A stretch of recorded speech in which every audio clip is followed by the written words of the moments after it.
There will be a problem very similar to this on your tests on Friday. We did one on Friday. We're doing it again today. Y'all have a kind of a little bit of what, oh, I know I need to do this, but you've got to get past all of the, where do I go from here? And you've got to remember to look for the hole on your own without being reminded to look for the hole. So I'm going to factor the bottom. I take out an x, which is going to give me x plus 6. And because I have a common factor on top and bottom, I cross it out. And I am now going to be graphing 1 over x plus 6 with a hole when x, which is my common factor, equals 0. So if my common factor had been x plus 2, I would set it equal to 0. So where would my hole be? X equals negative 2. Or if my common factor had been x minus 7, then my hole would be when x equals 7. So it's not always 0. It's just that my factor is 0. So when I set x equal to 0, the 0 occurs at 0. Okay? So I've got a hole when x equals 0. Then I'm going to plug the 0 into there. So 1 over 0 plus 6 is 1/6. So my hole is actually going to be at the ordered pair 0, 1/6. 0, 1/6. So I'm going to go to my graph right now. And at 0, 1/6, I'm going to make a hole in my graph. I didn't do a very good job of making a hole. And then, for all practical purposes, you can forget about this. Only thing we're left with is 1 over x plus 6. If you go ahead and put that hole on your graph, then you're done. You don't have to worry about it anymore. Okay? Now, I can do this the long way because I heard some of you talking about it, and that's fine. Or I can realize that is my parent 1 over x that has been transformed 6 to the left, which really means I just need to go 1, 2, 3, 4, 5, 6, draw an asymptote at negative 6. The parent also has an asymptote at 0. And if that's my parent, if I pretend this is 0, 0, I put a dot at 1, 1 and a dot at negative 1, negative 1. And I just draw that in, and I'm done. But that's that I remember that is my parent moved left 6. If I don't remember that, then I say, okay, I'm going to have a vertical where x equals negative 6. Horizontal, because the degree of the top is smaller, it's automatically y equals 0. To make sure it doesn't cross it, I have to set it equal to 0 over 1, and when I cross multiply, I get 0 equals 1, which it does not, so therefore it cannot cross it. Okay? Not a lot more time, but I have to physically think through it instead of just moving my asymptotes because it's moved left 6 and then I'm done. I don't have to think because I know the parent doesn't cross the asymptote. I just cross multiply. Yeah. All right. Domain can't be what? Can't be negative 6. It also can't be 0. So I'm going to start at negative infinity and I'm going to go to negative 6. Then I have to go from negative 6 to 0, and then I have to go from 0 to positive infinity. Range, what two values is left out of the range? 0 and 1/6. So I'm going to start at negative infinity, and I'm going to go to 0. And then I'm going to go from 0 to 1/6, and then I'll go from 1/6 to, oh, not 0, to positive infinity.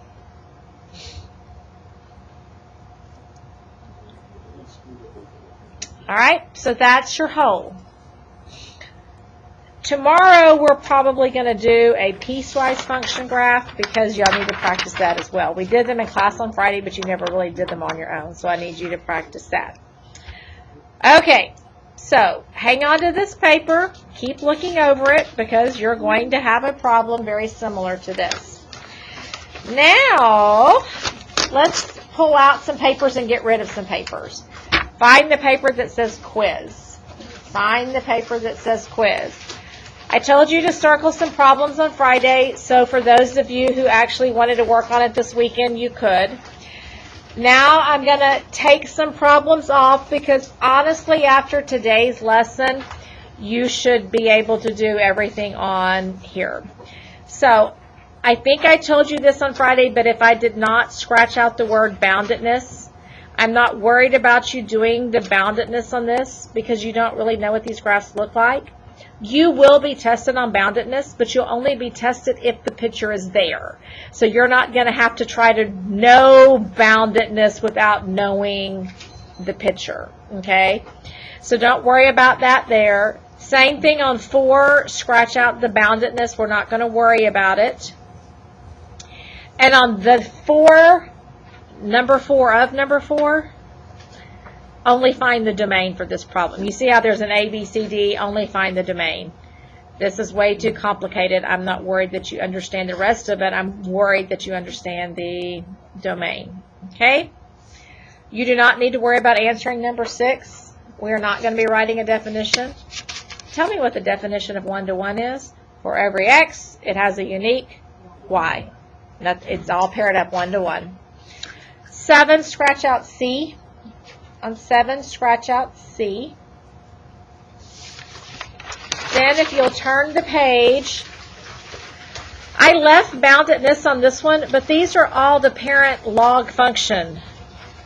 How much do they have bounds? No, it doesn't matter whether I shove it left or right or up or down. It's never going to be bounded because it's the parent log. Okay? Get rid of 10. 11 and 12. Get rid of 10, 11, and 12. And part C of 13. Part C of 13. And then we're good with that one. So you can put that one away. I know it says quiz. Remember, it's just another version of a review. All right. Go to the review. Go to the review. Turn to the back page. Number 9 and 10 ask you to find the zeros and determine the intervals on which the function is positive or negative.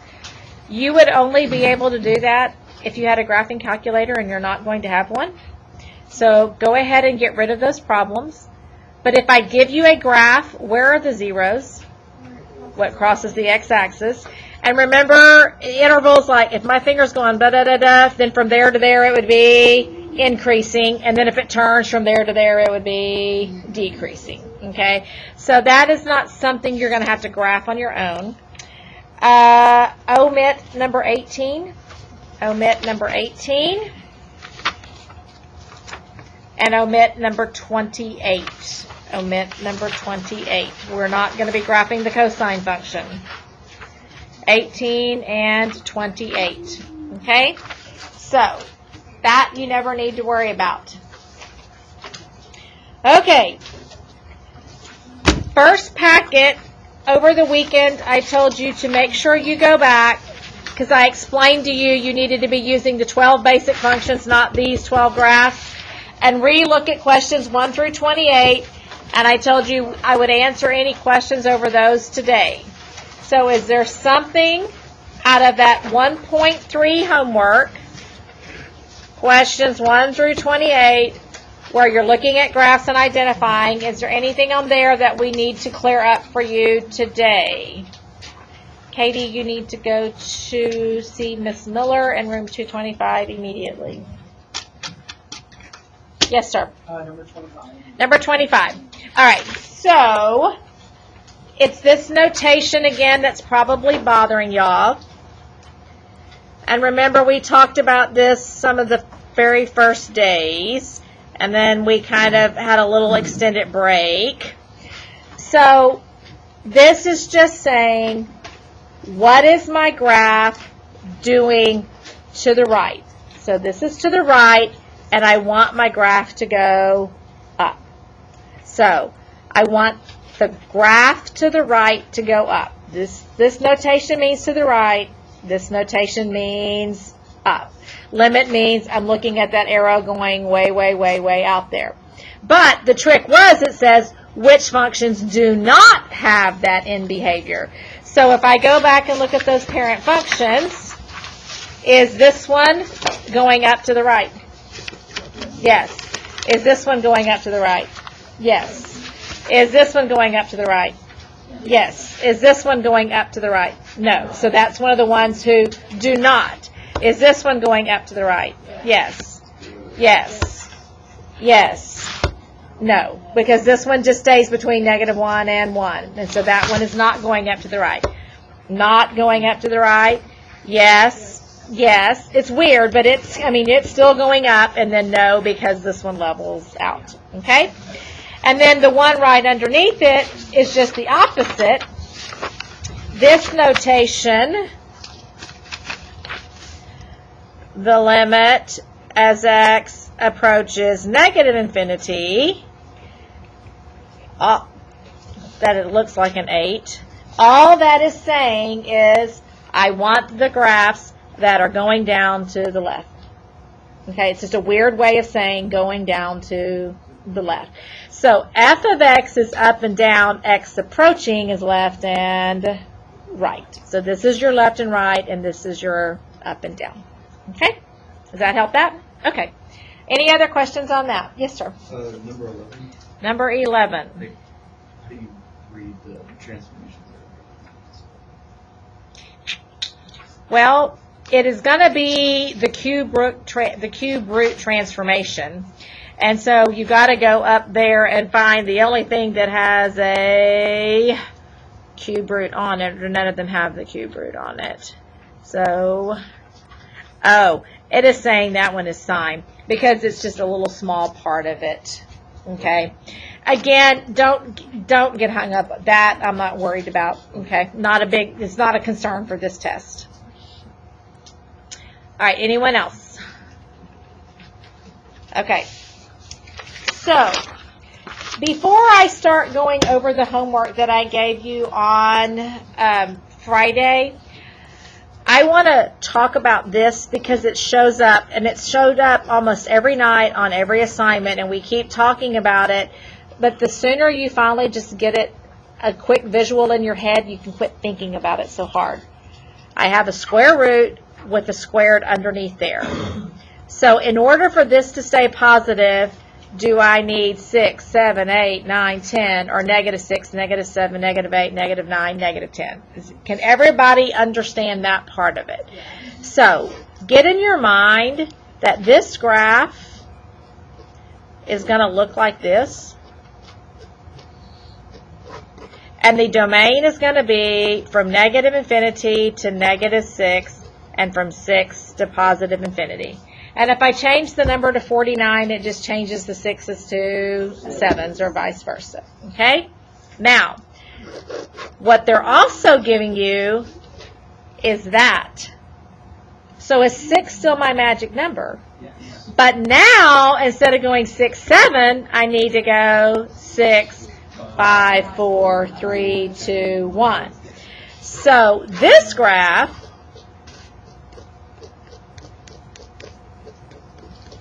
did you notice I just drew 6 every time?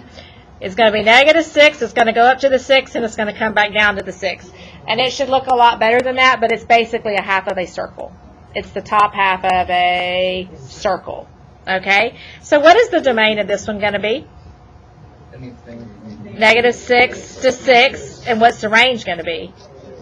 0 to 6. Okay? So if you'll just get that part kind of embedded in memory, it'll make a lot of these problems a whole lot easier because you won't have to spend so much time thinking about where in the world did she come up with these numbers from, because they're just going to be like that every time you see that. Okay? All right. So, hang on. What time do we get out of this class? 11:31. Okay. This is what we're going to do. I am going to do today's notes first because I want to make sure we have time to do today's notes. And then if we don't have time to go over the homework, then I'll address that tomorrow, okay? So, right now, I don't really need you to be writing anything down. I need you to just kind of be looking, but momentarily we're going to work a handful of problems, so just have something to write on when we get there. Something to write on when we get there.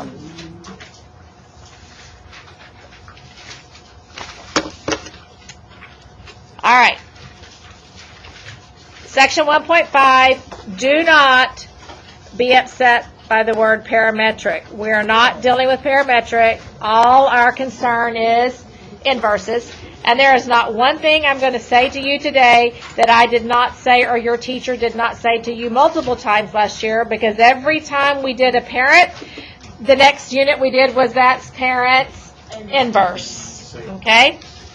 All right. So we are worried about inverses today.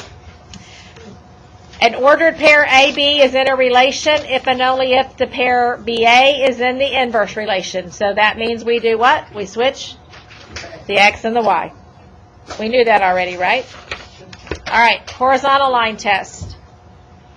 Horizontal line test.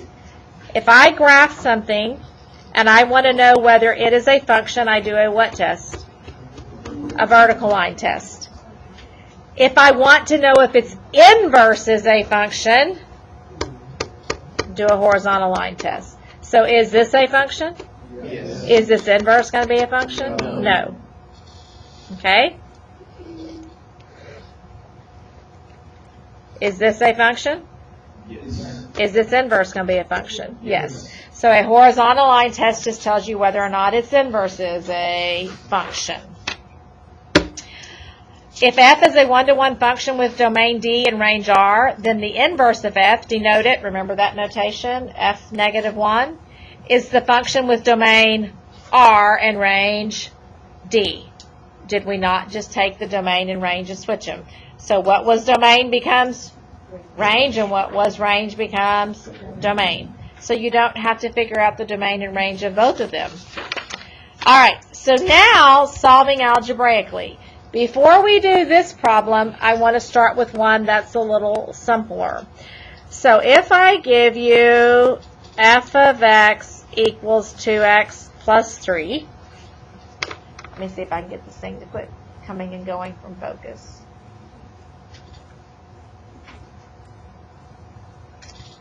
Yeah, not so that it works so well.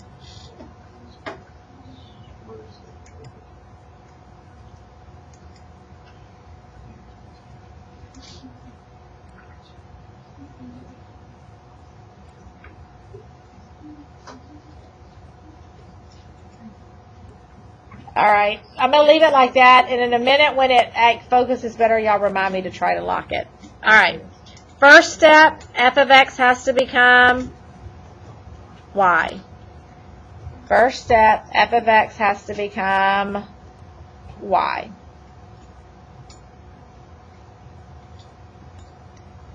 I'm not really sure. Then, everywhere there's a y, I write in. And everywhere there's an x, I write a y. I wonder if it's the paper underneath that's messing it up.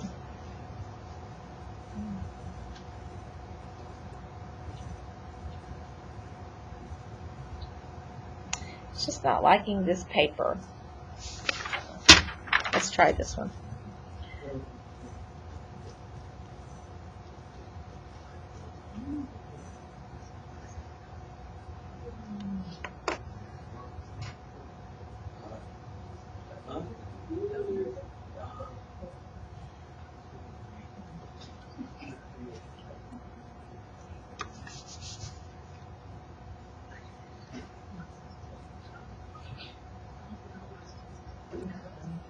All right, well, that's the best I can get it to go at the moment. Okay, and then what's our final job? Get the y by itself. So I'm going to move the x over, so x minus 3 equals 2y, divide by 2, divide by 2, divide by 2. So y would be 1/2 x minus 3/2. And then remember, we will just change it to that notation denoting that it's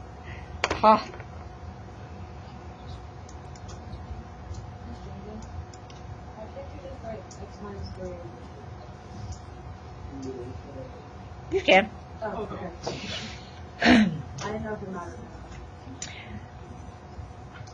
If you were going to graph it, you want to recognize that as a line with a slope and a y-intercept. Okay? All right. Hopefully now it'll stay focused better. So, All right. So the denominator is the y-intercept. Is that what you said? Well, the denominator is 3 over 2, Yeah. not the y.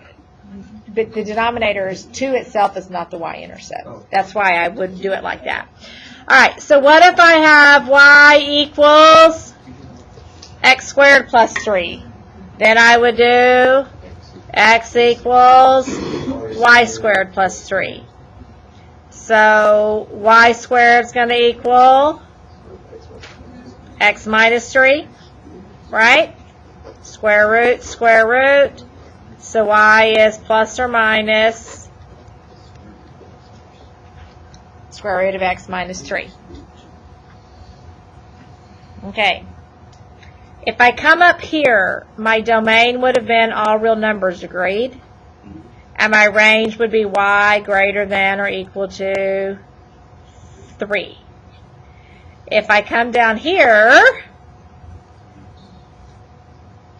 x has to be greater than or equal to 3. And my range, even though it's square root, and square root's that, because I did plus or minus, do I have both halves of the square root? So my range would become what? All real numbers. So see how your domain and range switch. Okay? So now, here's the problem that we want to actually do. F of x equals 2x over x minus 1. What's the first step? Y equals 2x over x minus 1. Then y becomes x and x becomes y. And then y'all get in a panic because there's a fraction. And not only is there a fraction, how am I supposed to get y by itself? Because there's 2 y's. So, calm down. What have I been telling you to do when you have fractions? So x times that is xy minus x, and actually distribute it through to make the problem easier. Y 1 times that is 2y. Put both y's on the same side and everything else on the other side. Put the things that have y with them on the same side and everything else on the other side. And then there was this little thing you learned to do last year called factor. So if I factor out the y, now that I condense it down to a single y. And how are these joined? Multiplication. So how do I unjoin them?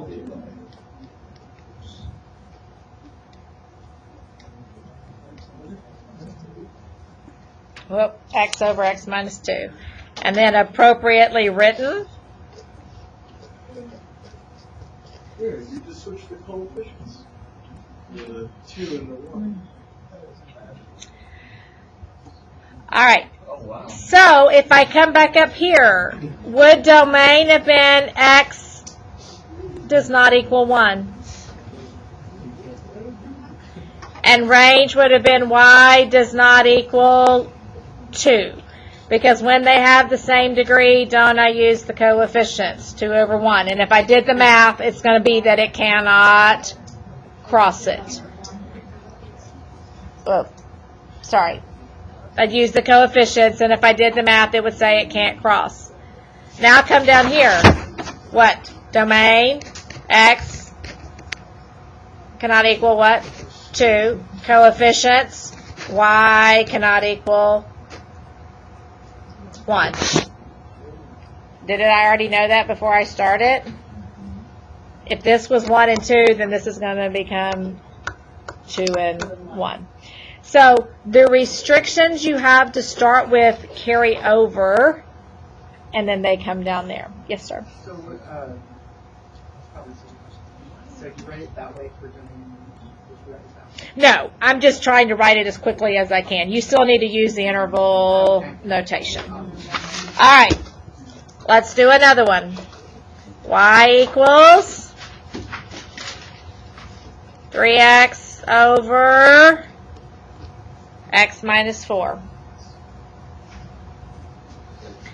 So x equals 3y, y minus 4.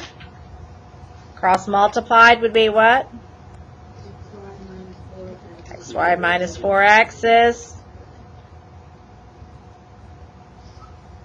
3y. Put the y's together and everything else on the other side. Factor out the y.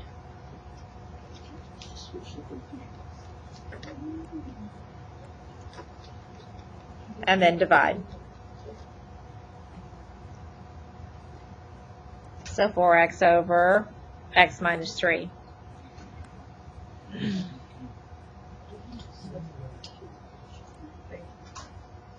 All right, so up here my domain is what?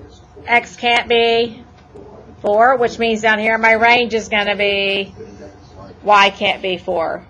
Here my domain is x can't be 3, which means up there my range would have been y can't equal 3. Okay? So that is the same problem we did last year. It's just a lot more complicated problem than what we did last year. I probably didn't just work 2 of them because I just wanted to. So take that as a big hint. All right. In terms of a graph, the reflection, inverses are a reflection over which line? Y equals x. So I could come in here and I could draw on that line and I could try to use a mirror from geometry and draw the reflection. What's the easiest way to graph the inverse of a function? Take ordered pairs that are on your original function and reverse them. So instead of -1, 0, I would do 0, -1. Instead of 0, 1, I would do 1, 0. And I would have to have more points than those two in order to get that little thing going there. Okay? So here's your line, and here's the inverse because it is a reflection over that line. Okay? It is a reflection over that line. All right. Did we talk about this last year? Yes. In order to be functions, f of g of x has to be, inverses, f of g of x has to be x, and g of f of x has to be x. They have to both be x. Not one, not the other, but both. You have to check both. So when you are told to verify their inverses, what are you going to do? F of g of x and g of f of x. So show algebraically that they are inverses. So what's the first thing I need to do? F of g of x. Which means I'm going to take this and put it right there. So the cube root of x minus 2 cubed plus 2. Well, what happens when you cube it? What happens when you cube a cube root? So x minus 2 plus 2 equals what? X. Which is what we need it to be, right? Okay.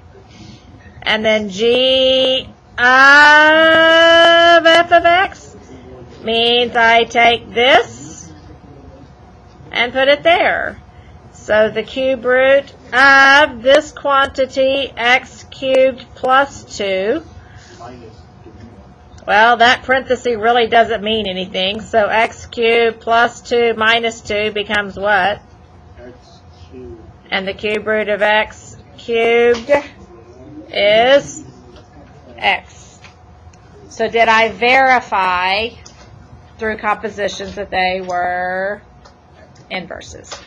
F of g of x and G of f of x. And that's what these other ones do. It just goes through the work that I just did. All right.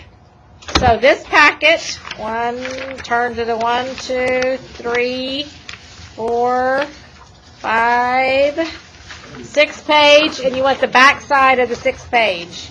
Should have a 126 on the top corner. 126. All right. The problems I want you to look at are 13, 15, 17, 19, 21, 23, and then 27, 29, and 31.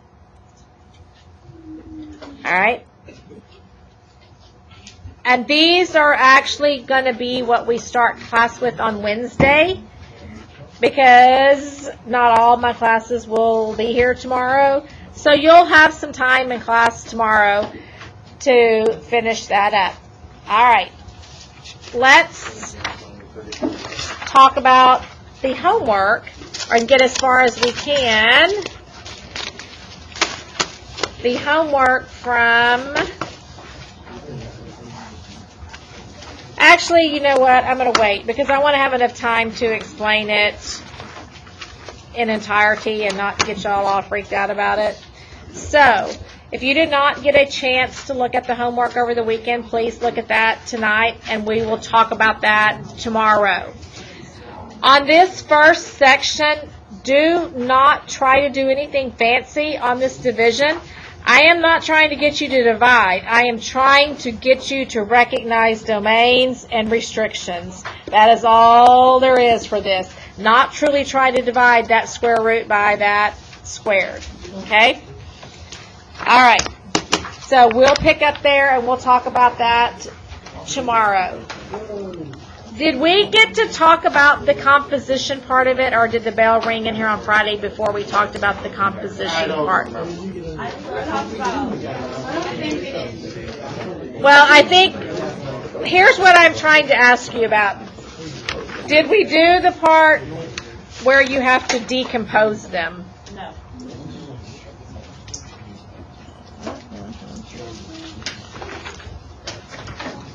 Where is that at in here? Okay. So, if I give you this function,